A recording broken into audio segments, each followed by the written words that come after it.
Lepas tu, remember, hashtag ni hanya untuk brainstorming and rearranging your ideas. Mencari idea dan susun dia. Itu gunanya hashtag ni.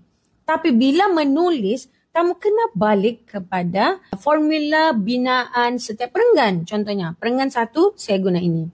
Ada hook, ada general dan specific theme, ada satu stand dan ada satu thesis statement. Itu semua tu kalau kau penuhi benda ni, kau akan dapat begini. Panjang. Dia macam begini. When you make that general and specific statement, lepas tu kau mau pergi stand. Stand tu kan, that is why I agree that a parent should not pressure their children to do well at school. Daripada ayat statement pertama sampai pergi situ, dia akan jadi panjang tau. Bridge-nya tu akan panjang.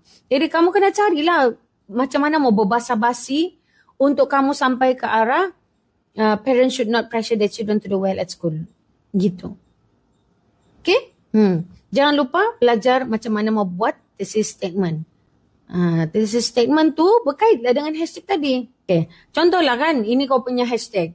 Lepas tu kau mau guna ini sebagai kau punya thesis statement. Ini adalah point 1, ini adalah point 2, ini adalah point 3. Nanti hashtagmu akan berbunyi begini. Kau siap stand mo kan? That is why I agree that students should not be pressured to perform well at school. Titik. Itu dia punya stand. This is because children might be emotionally and mentally unwell.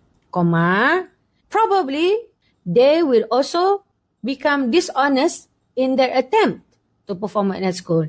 And finally, they might become distrustful or unloving due to the pressure that is put on them. Gitu. Itu kau punya thesis statement. Itulah tujuan, salah satu lagi tujuan untuk buat hashtag sebelum kamu menulis.